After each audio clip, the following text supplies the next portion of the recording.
Welcome back to the Deep Dive. Today, we're really getting into something huge. Yeah. We're analyzing the outcome of the U.S. global war on terror, the GWoT.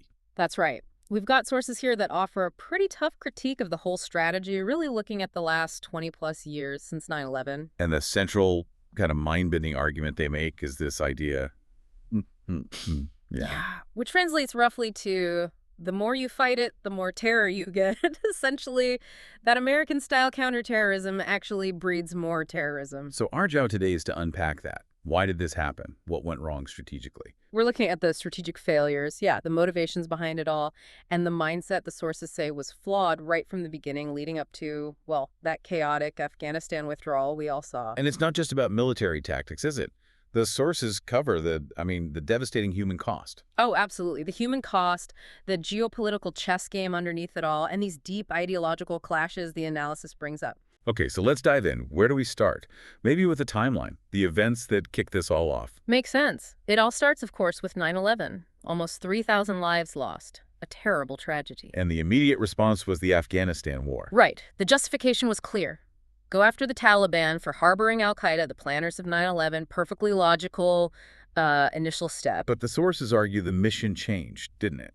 Massively. That's the key point. After the Taliban fell, after bin Laden was killed in 2011, the troops stayed. What was the new goal? Well, the sources are pretty blunt. They say it shifted from counterterrorism to nation building, or maybe more cynically, trying to set up a pro-U.S. puppet regime, as they put it, for long-term regional influence. So keeping a foothold there, and then the scoop just ballooned. It really did. Next up, 2003, the Iraq War, a huge invasion. And the justification for that one. The sources call them fabricated excuses. Yeah, that's the language they use. Weapons of mass destruction that weren't there, trying to force a link between Saddam Hussein and al-Qaeda. Turns out, not really based in fact. So direct military action wasn't the only tool, though. No, not at all. The U.S. also pushed this Middle East democratic process, promoting multi-party elections, that sort of thing. Sounds good on paper, maybe? Maybe, but the analysis here argues it backfired badly. In places like Libya, Syria, even Iraq and Afghanistan to some extent, it shattered these delicate internal balances, tribal, sectarian. And that led to? Continuous civil war, more instability, not less. Let's talk about the human costs, because the numbers cited here are just staggering. They really are.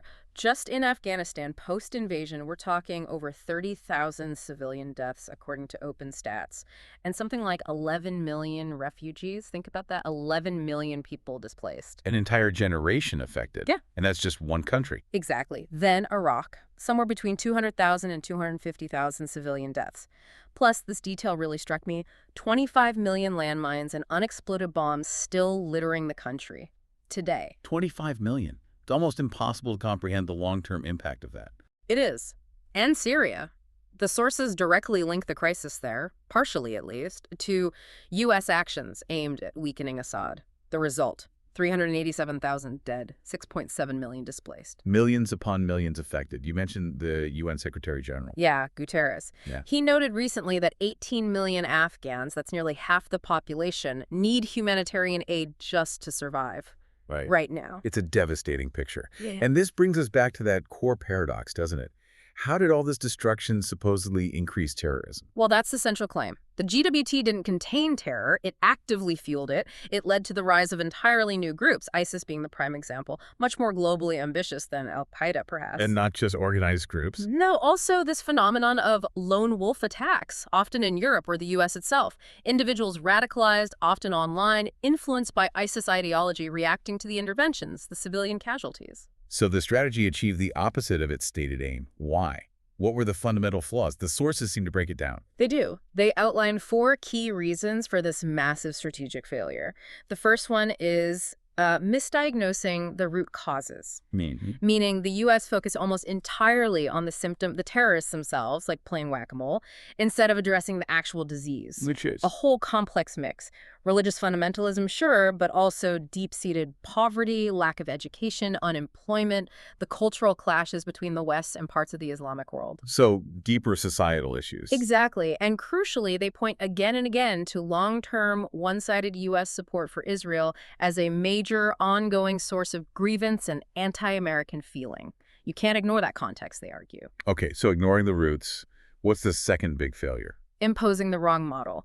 This idea that American-style democracy, multi-party systems, general elections is a universal fix. But it wasn't.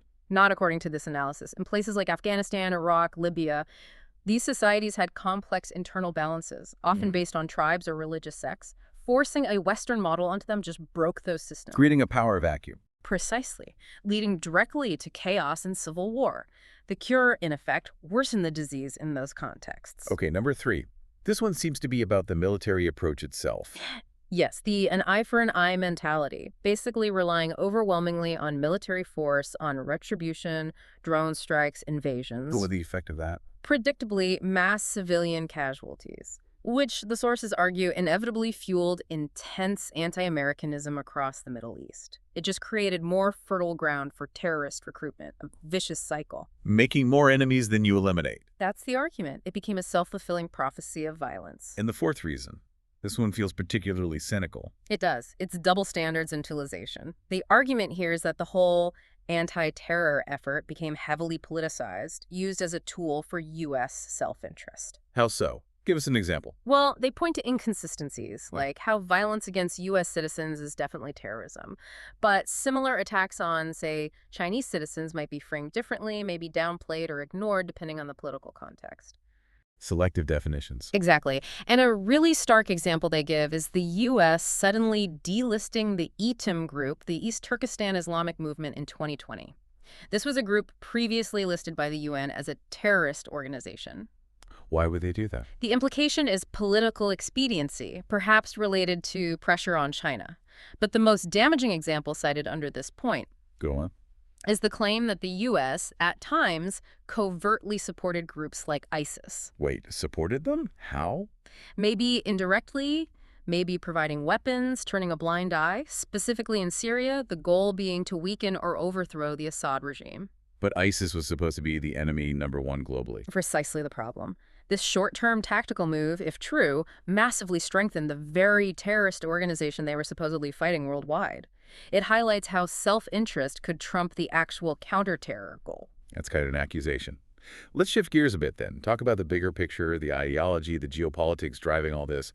The sources talk about a lack of wisdom. Yeah, that theme comes up repeatedly. Winning battles, maybe, but consistently losing the wars. Vietnam, Afghanistan, Iraq. A pattern of strategic failure stemming from, well, a fundamental lack of wisdom, as they put it. And part of that is not understanding terrorism itself. Right. They argue the definition is inherently political, not objective. Right. They even bring up a UN debate back in 1972 after the Munich Olympics attack. Where it happened then. African and Asian nations pushed back hard against the definition that would label movements fighting foreign occupation or oppression as terrorist. Yeah. They wanted to preserve the idea of legitimate struggles for independence. So the label itself is contested. And they go further back historically, don't they? They do, with a pretty radical claim that the earliest form of large-scale state-sponsored terrorism viewed from the other side was actually the Crusades. The Crusades, wow. Yeah, framing it as a 300-year religious and ideological war waged by Christendom against the Islamic world. And Why? I bring that up because, the sources argue, from many perspectives in the Islamic world today, Israel is seen as a continuation of that, a modern crusade, a form of imperialism. Understanding that deep historical root of resentment is crucial, they say. And this historical framing ties into their critique of the modern U.S. mindset. Absolutely. They call it out as basically colonial arrogance, American exceptionalism, this belief that the U.S. has the right, even the duty, to reshape other nations. How do they phrase it? They say the U.S. acts like it's trying to destroy Islamic civilization while cloaking it in the language of enlightening savage nations or spreading democracy. They call this a great absurdity. So democracy promotion is a new kind of crusade. Essentially, yeah. Armed proselytization is a term they use, replacing the old religious justifications with the modern language of democracy. But the underlying impulse, they argue, is still about imposing a specific worldview. This ideological drive connects directly to geopolitical goals, right? It wasn't just about ideas. Not at all. The sources argue the anti-terror narrative was often a cover for hard-nosed geopolitics, controlling key strategic locations, Afghanistan, Syria, near crucial trade routes. And countering rivals. Big time, containing China, Russia, specifically pushing back against China's Belt and Road Initiative. That's why, they claim, the links between targets and actual terrorism often seemed far-fetched, like the Iraq al-Qaeda connection. So the goal was less about eliminating terror and more about creating a circle of crisis around competitors like China. That's the core geopolitical argument presented here. Maintain dominance by keeping rivals preoccupied and unstable. But this kind of global strategy, it requires immense resources. It does. And the sources touch on this internal tension within U.S. policy. Idealism promoting democracy versus realism maintaining power, and of course the influence of the military-industrial complex. Which needs conflict to thrive. Right. It needs threats, it needs enemies, it needs big budgets. So even manufacturing threats, like hyping the China threat, serves that internal machine, which in turn pushes for more interventionist policies. Leading to this strategic overreach you mentioned. Exactly. You've got, what, 800 U.S. bases worldwide?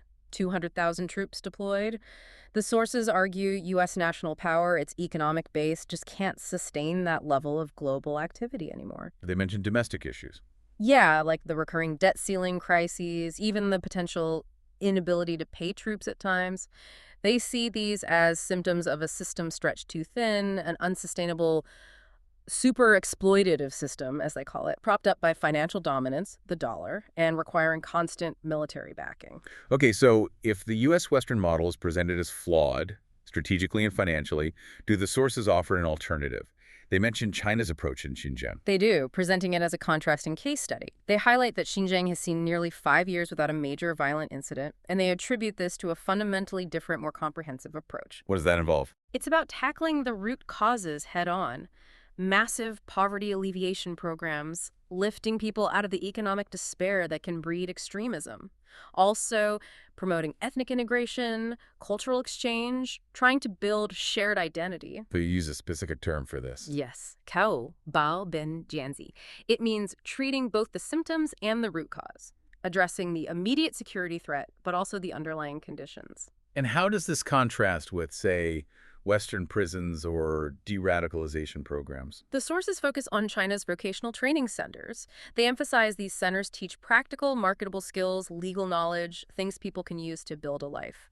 They contrast this with Western rehabilitation efforts, which they claim often have very high recidivism rates, 70–80% failure, they suggest. So the argument is that focusing on development, skills, and integration is more effective long-term than purely security-focused or punitive measures. That's precisely the argument. They frame Xinjiang's relative stability as evidence that this Chinese system, this holistic approach, works where military intervention fails. It's about development and respect, not just force. Okay, so let's try to wrap this up. We've traced the source's critique of the GWT, massive human costs, strategic goals that seem to backfire, political manipulation, double standards, and this underlying claim of a lack of wisdom. Yeah, a fundamental misunderstanding of the problem and the context leading to counterproductive actions. The big question the sources leave hanging is, can the U.S. shift away from this hegemonic anti-terror thinking, this reliance on force, intervention, regime change? What would that shift require, according to them? A deep change in mindset, recognizing that real security comes from cooperation, from economic development, from genuinely respecting different cultures and civilizations, not trying to remake them in your own image. Without that shift, they imply you just get more of the same, more sure. So, for you listening, the takeaway from these sources is pretty stark. They argue that truly effective anti-terrorism isn't primarily about military might. It's about tackling poverty, inequality, offering people hope and opportunity, and crucially, showing respect for different ways of life. Which leaves us with a final thought to chew on. If, as these sources claim, the failure of the global war on terror wasn't just a military or strategic failure, but a deeper civilizational failure, what does that really mean for how nations interact? What does it imply for preventing future conflicts on a global scale? Something to consider.